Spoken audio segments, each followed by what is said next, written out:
your life is on the line and you know that you're on an oxygen tank and they're going to put two in your head, see what you do. Because the bottom line is that me, I'm one person. I can never miss. Guy's not being loyal to you. How could you be loyal to him? Yeah, and whether you're your father or not. So, but it's always been hard because it was my father. The word came down, this guy had to go. We didn't know nothing about him until the last minute. And I liked him. I liked Billy. He was a nice guy, but... Welcome to the show. Welcome to this episode of Chatting with Staxx. I'm your host, Bill Staxx, and today we're going to talk about the skinny with Joey Merlino. I know other people broke the story first. I really don't give a shit about that. But we're going to get down to business about the ramifications of this podcast and what it means to the underworld and that life and what's really going on like behind the scenes. Because people, they think they know, but they really have no idea. What's up, William Steele? Shout out to William Steele, man. Go check out his show. Steve, how are you, man? Thanks for joining me. I appreciate you guys taking the time. So, I'm going to play a little clip of Merlino's podcast. Here's the first clip of his podcast. Hi, this is Joey Merlino. This is my Instagram. I know there's a ton of Instagrams and social media, all fake accounts saying they're me. This is my real account. We're going to have a podcast every week, me and Lil Snuff. We're going to bring it. You're going to love it. We're going to give sports picks. Join in. We're going to get down to the nitty gritty. Football is back tonight. If you had to pick a Super Bowl winner today, who would you pick? Cincinnati. Uncle Joe. Joe Burrow. Should have been there last year. They got really robbed. should have. They won Kansas City in there. They love Kansas City on TV. Tonight, tough game. Well, the line was 6.5. You could have bought it to 7.5, but now it's down to 5.5 because they said he got hurt. I seen 5.5 this morning. That's an underdog line. Yeah, 5.5 is the worst line. Mm-hmm. Detroit's a good team. They were the hottest team at the end of the year last year. Absolutely. And if they would have gotten the playoffs, they might have went to the Super Bowl. Yeah, I like Detroit. 4 o'clock, you got the Eagles versus New England. Something wrong with that game. Why are the Eagles only -4? The line should be 8. New England's not good. Mac Jones might be the worst. And all they're saying is, Tom Brady's jersey's getting retired. Tom Brady ain't playing. If fucking Tom Brady was playing, yeah. If you had to bet one thing this year, you betting straight or you betting player parlays? I'll bet everything. I'll fucking race you around the corner right now for $200. You know, gambling brings your family closer. That's the truth. You'll all be living in one bedroom. So, I don't know if people really understand. Joey was the boss of the Philadelphia crime family. He's been through mafia wars, alleged murders, all kinds of shit. And now he's on the internet. And it's a lot different than, say, Sammy the Bull, Dominic Sicali. Those are cooperators, right? Anthony Areola and all those other people, Gene Barillo and Anthony Ruggiano Jr. None of them people were involved with the life and didn't cooperate. They all cooperated, right? But Joey Merlino never cooperated. Now he's coming on the internet. If you guys don't know, that's a major rule against La Cosa Nostra. No attention to yourself. A lot of people think he's still in power, but this proves right here that he is no longer the boss of Philadelphia. This puts a nail in that, because once you come out publicly like this, there ain't no going back. And I'm just curious to how this is going to work. So now that he's on the internet, is he going to share screens with cooperators? Like I heard, shout out to Jeff Nadeau. He had a show yesterday with Snuff on there, and they said they were going to bring Jeff Nadeau on. And my question to that is, are you going to bring your co-host with you? Are you going to bring Dominic Sicali with you when you go on that show? I'm just curious, because now he's sharing the screen with cooperators and loosely associated cooperators.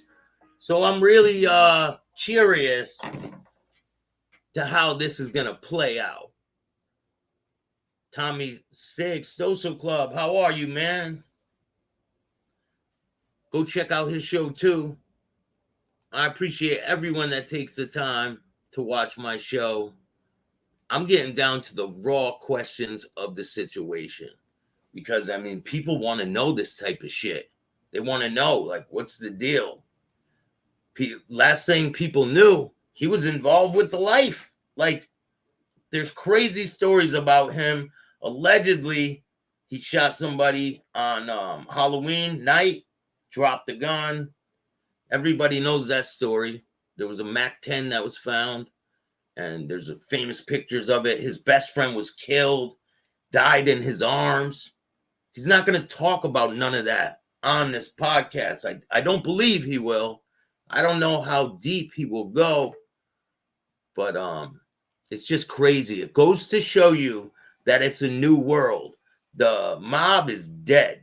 That shit is over with. If you're trying to be involved with that life, you're grasping at crumbs. But without that life, Joey Merlino wouldn't have a name to do the podcast that he's doing now. So it's kind of weird. You know what I mean? How do you retire from that life? You got to make a name for yourself in the street. A lot of people respect this guy, but I don't know if they'll respect him after he does the podcast. The only time will tell with that. And these are all my own opinions. And that's it. And if you don't like my opinions, start your own podcast. What's good with everybody out there? William Steele. Go check out his show, Steal the Spotlight. Mostly sports and general conversations. Yeah, but when you start bringing people on, right? When you start bringing on third parties who have shows with cooperators, that's like throwing another element into the game. You know what I'm saying? That's not just sports picks and shit. That's dude has a show with a cooperator, and then he's gonna go on show with him. How's that gonna work? Just make me understand this, because I'm confused. Like, is it off the table?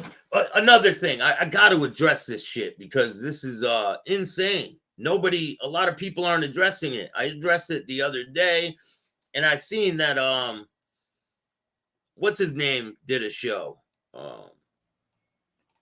Flea Cole and but I'm gonna address this shit right now. Ruggiano Jr. A lot of people had a lot of respect for you until you did this dumb shit. Like, really. I don't understand what you're thinking, man. What? Is it because you cooperated? You're like, fuck it. I'm going to throw it all away and just go with the number one cooperator? Is that your answer to shit? Like, so you cooperated, so you're just going to go along with other cooperators? Is that how it works? People that have no remorse.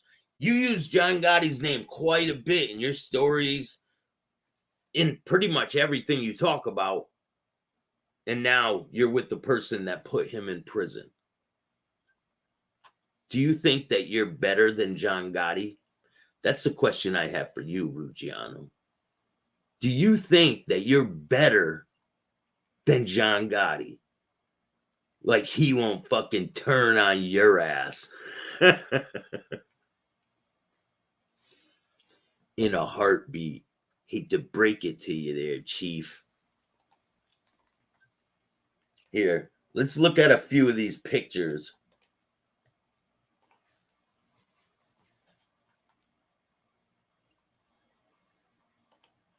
These guys are fucking best friends now. Car rides together, sleepovers. Look at that. He even let him sit in the chair. Look, he introduced him to his father. Crazy, right? I did a show not too long ago saying, what would Fat Andy say? What would your father say? Really? What would your father say about this shit? he'd be turning in his grave. A lot of people respected Ruggiano because he told it how it is. And then all of a sudden it just flip-flops to the other side. I'm seeing a lot of that shit lately on here on the internet. A lot of weird things are going on. People are going on other shows where they talked about their family and shit. It's just crazy. When people have no means to debate you on anything, like when they get caught out in their bullshit, that's what they do. They run to bring your family into it and shit like that. But hey, it's something you got to deal with in this game, I guess. But I have a ton of shows dropping. You guys are going to be shocked at the lineup. I have an insane lineup. And I wanted to tell you guys, I have a bunch of shows dropping with Torre Bonanno. I got some dropping with Frank DiMatteo. There's a whole bunch of shows I have. So I want to talk about this one case, right? So there was a man was busted, a doctor. He's from Connecticut. He was busted because his yacht was raided. And they found 42 grams of cocaine, guns. So he was arrested for trafficking. And he's a doctor from Connecticut. It's a crazy story. So a Florida man was busted with guns, prostitutes, in his luxury yacht. He was arrested in Connecticut. Let me show you a picture of what this guy looks like.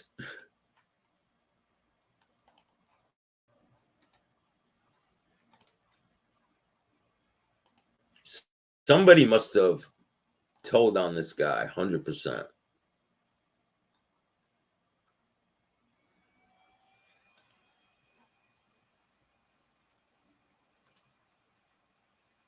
Show you what he looks like. I'll show you what the yacht looks like. If you guys want to see a bunch of my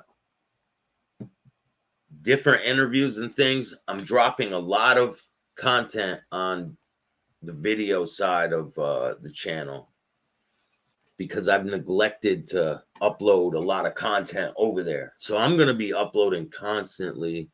You guys will see. You guys can check out the interviews I did with Jay Dobbins. I have some major interviews lined up. Richard, how are you, man? So this is the doctor in question.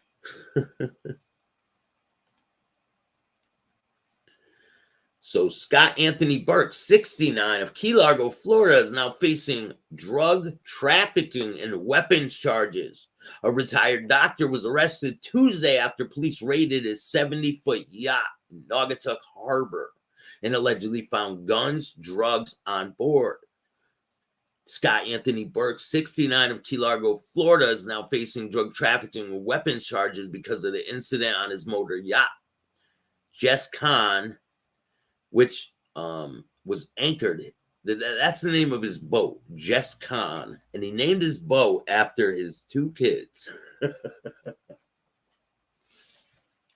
And he gets caught with drugs and weapons on board. So Jess Khan appears to be named for the doctor's children, Jessica and Connor.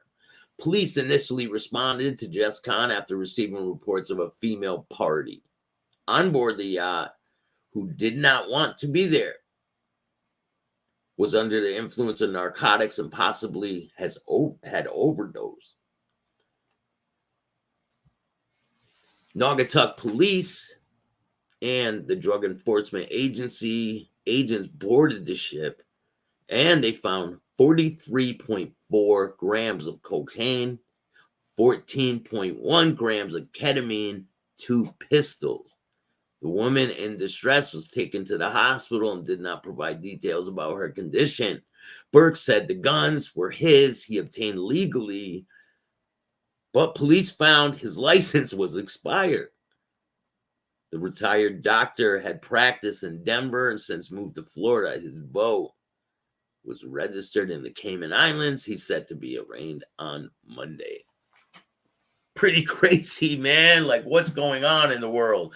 Dude has a yacht. He names it after his kids. Next thing you know, he's got cocaine and hookers on the yacht, and he's blazing a trail through wherever. Some lady overdoses, and there goes the party, right? She fucked up the party for him. Aaron, how you doing, man? Thank you for joining me. I appreciate you taking the time. Yeah, so this is a new day and age. You got a mob boss from Philly going on the internet. And yeah, he is giving pics and things, but it's a whole nother world when you got someone of his caliber going on the internet. Let's take another look at the clip of Joey Merlino, his new podcast. Here's a clip. Enjoy. Hi, this is Joey Merlino. This is my Instagram. I know there's a ton of Instagrams and social media, all fake accounts saying they're me. This is my real account. We're going to have a podcast every week, me and Lil Snuff. We're going to bring it. You're going to love it. We're going to give sports picks. Join in. We're going to get down to the nitty-gritty. Football is back tonight.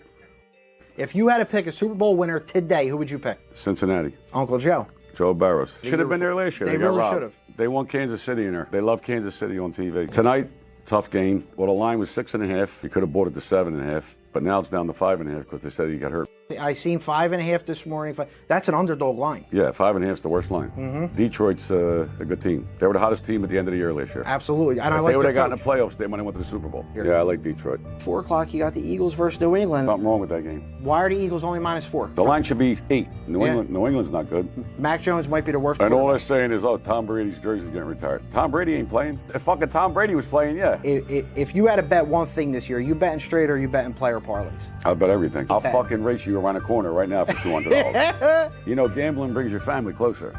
That's the truth. You'll all be living in one bedroom. It's crazy.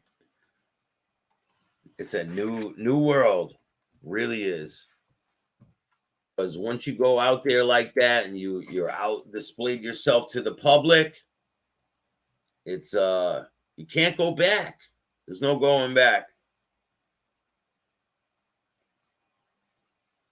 Another thing that's going on, Danny Masterson from that 70s show has been sentenced to 30 years to life, if you guys don't know. It's not looking good for him. It's not looking good for a lot of people out there. So there's a quick little automated, it's about 8 minutes long. I'm going to play it. It's about Joey Merlino and his past. We're just going to dive into this. You guys enjoy. And I'll be back after it's done playing. We'll talk about it a little bit.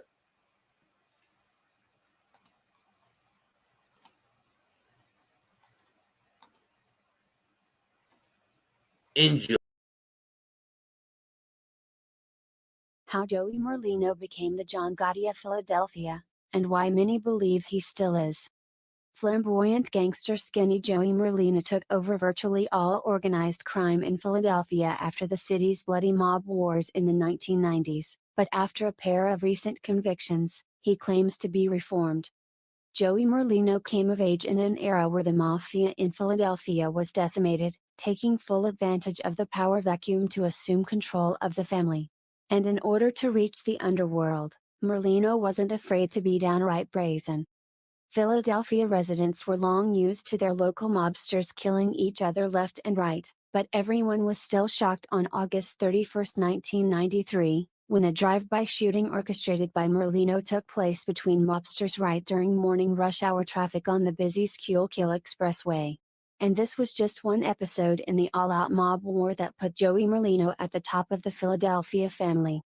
From drive-by shootings to openly courting the press, Joey Merlino was always brash and never willing to play by the rules. This is the wild story of Joey Merlino's rise and fall. Joey Merlino, born into the mob. Joey Merlino's father Salvatore Merlino.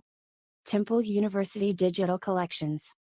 Joey Merlino's father Salvatore Merlino, left, and mobster Nicky Scarfo, after being arrested in 1963 on murder charges. Joey Merlino was born into a mob household on March 13, 1962, with his father, Salvatore Chucky Merlino, once underboss for the notoriously violent boss Nicky Scarfo, and his uncle Lawrence Yogi Merlino, a capo under Scarfo in the 1980s. Entering the family business, Merlino conducted himself with an air of entitlement, and he picked up his first conviction for an Atlantic City stabbing incident when he was just 20. In 1990, Merlino was sentenced to 4 years for conspiring to steal $350,000 in an armored car robbery and would make a life-changing pact in prison. In Pennsylvania's McKean Correctional Institution, Merlino met Ralph Natale, a long-standing Philadelphia mob associate, currently serving a 16-year sentence. In the young and charismatic Merlino, Natale, nearing 60, recognized a golden opportunity, and the pair started plotting to take over the Philadelphia family from incumbent boss John Staxx. With Scarfo imprisoned, Staxx had received the blessing of the New York Mafia Commission to head the family. Merlino and the new wave of South Philly mobsters dubbed Young Turks by the media believed Staxx had no place on the Philadelphia throne and that they could do better. Merlino's associates, and boyhood friends, Michael Cincaglini, Stephen Mazzoni, George Borghese, Gaetano Tommy Horsehead Scaffidi, and Martin Angelino would take on the Staxx faction for control of the family, and if they succeeded, Natale would be the boss with Merlino as his underboss. On January 29, 1992, Merlino's faction struck first with the killing of Felix Bocchino, before Merlino was even paroled in April of that year. Staxx, recognizing the tenuous situation, sought to appease Merlino and his best friend Michael Cincaglini by inducting them into the family in September 1992. Becoming a made man at the age of 30 didn't instill loyalty in Merlino. Instead, the promotion gave him the prestige he needed to act even more boldly, and soon bullets were flying again in the city of brotherly love.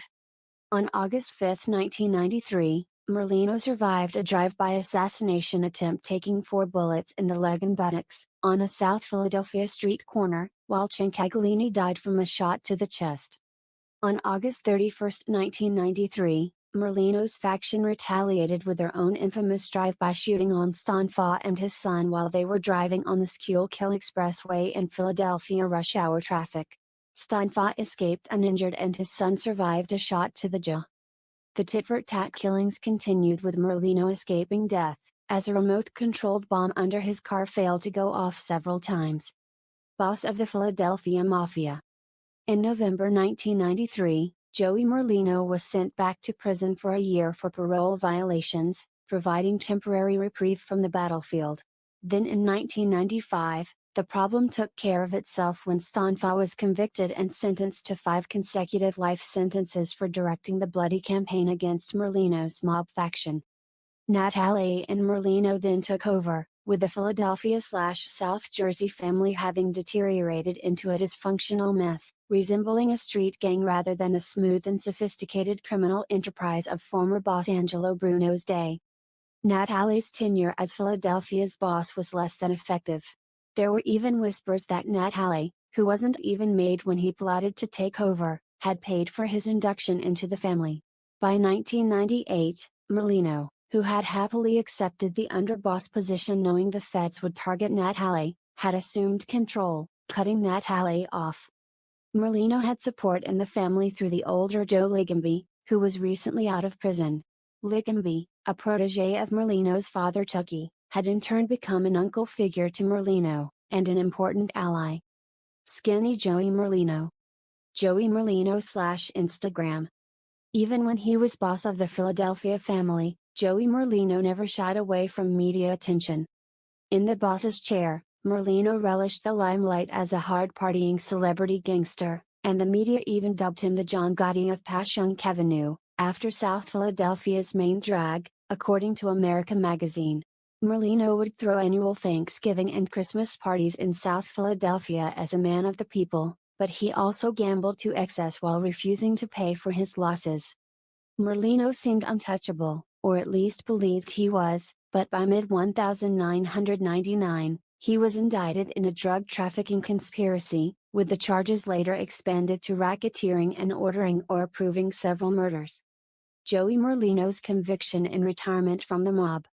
Ralph Nat Alley had been indicted for financing drug deals the year before and was still bitter over Merlino having cut him off, so he became the first American mafia boss to become a government witness, testifying how he and Merlino conspired to take over the family in the early 1990s.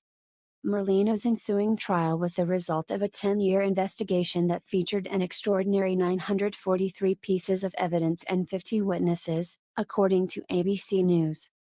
The FBI had hoped Merlino would never see the light of day again.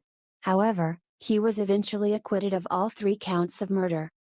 Merlino was sentenced to 14 years for racketeering crimes, though, responding in typical Merlino fashion, saying, "Ain't bad. Better than the death penalty." After 12 years, Merlino was released in 2011 and sent to a Florida halfway house for 6 months, followed by supervised release. Then moving to Boca Raton, Merlino denied any current involvement in the Philadelphia Mafia, while working as a maitre d' in a restaurant bearing his name, from 2014 until it closed in 2016.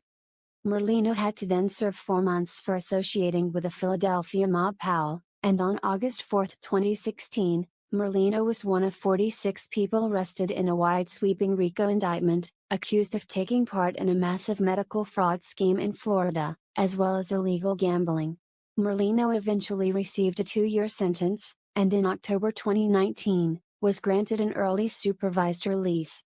When Merlino was in prison for 12 years, Joe Legamby had taken over stabilizing the family, with court documents from 2020 confirming Legamby as Philadelphia's consigliere, but was Merlino still the real boss of the family? As of today, the FBI believes that Joey Merlino still runs Philadelphia's crime family from afar through a series of intermediaries and street bosses. But has he actually gone straight, or is it one big con?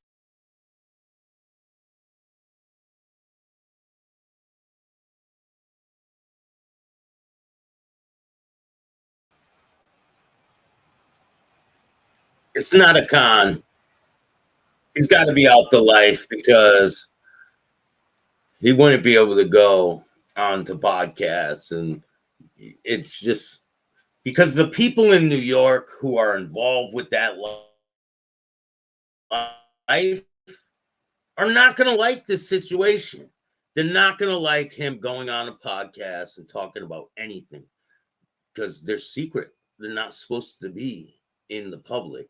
So him going on the podcast should speak volumes on what's going on. He can't be involved with the life. And if he tries to be involved with the life after he comes out and does this podcast, it's going to be you guys will watch it unfold before your very eyes. It won't take long. But anyway, here's another clip. I'll play another clip of the beginning of the podcast. Hi, this is Joey Merlino. This is my Instagram. I know there's a ton of Instagrams and social media, all fake accounts saying they're me. This is my real account. We're going to have a podcast every week, me and Lil Snuff. We're going to bring it. You're going to love it. We're going to give sports picks. Join in. We're going to get down to the nitty-gritty. Football is back tonight. If you had to pick a Super Bowl winner today, who would you pick? Cincinnati. Uncle Joe. Joe Barrows. Should have been there last year. They got really robbed. should have. They won Kansas City in there. They love Kansas City on TV. Tonight, tough game. Well, the line was 6.5. You could have bought it to 7.5, but now it's down to 5.5 because they said he got hurt. I seen 5.5 this morning. That's an underdog line. Yeah, 5.5 is the worst line. Mm-hmm. Detroit's a good team. They were the hottest team at the end of the year last year. Absolutely. And if they would have gotten the playoffs, they might have went to the Super Bowl. Yeah, I like Detroit. 4 o'clock, you got the Eagles versus New England. Something wrong with that game. Why are the Eagles only -4? The line should be 8. New England's not good.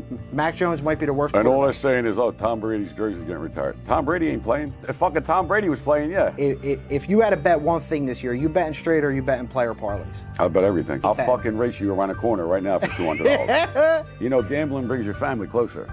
That's the truth. You'll all be living in one bedroom. I guarantee you he's not going to talk about anything about in the streets or anything. He can't. He cannot. I mean, he can if he wants to, but it will all come back to bite him. But so I'm just curious because Jeff, they said they're going to let him on the show. I'm just wondering, is he going to bring Dominic Sicali with him to go on the show? And how does that work? How does a retired boss, does he share screens with cooperators? I'm just curious. It's a legitimate question. Just like your friend did Crime and Entertainment. This dude cooperated. All of a sudden, bam, he's best friends with Sammy. Like, what the fuck is going on with this shit, man? Can you imagine? Can you imagine?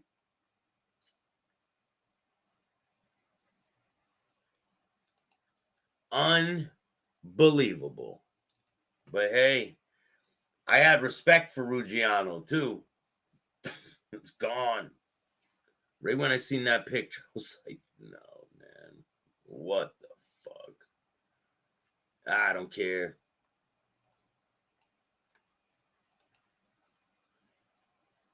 There's just some people, man. They're no good. Some people are just no good, and they'll always be no good. And remember I said this shit, right? Anthony knows who this motherfucker is before he went and dealt with him. Guarantee you shit doesn't work out good. Hey, Ruggiano, do you think you're better than John Gotti? Do you think Sammy likes you more than John Gotti? Only time will tell, right? But if you guys like this type of content, make sure you hit the like, subscribe, and notification bell so you can get my videos every time they drop. And I'm dropping a lot of interviews in the videos part section of YouTube. So go check them out. There's a lot of content coming and a lot of really good interviews. So hit the like button, subscribe, leave a comment. I want to know what your opinion about this situation is. What do you think about this situation? About Joey Merlino doing a podcast. Some people think he's still the boss of Philly. Some people think he's not. But this proves right here that he's not. He can't be. There's no way. I don't care if he's just making picks. This is against the rules in that life. So if he is involved in that life, it won't last long. But anyway, that's my 2 cents. I want to know your opinion. Put your opinion in the comments and hit the like button. Subscribe. If you guys want to donate, feel free to donate. You can hit up my Cash App. It's Bill Staxx 2021. And I appreciate everybody that takes the time to watch this show. And I'll see you guys soon. Remember, don't be a bitch.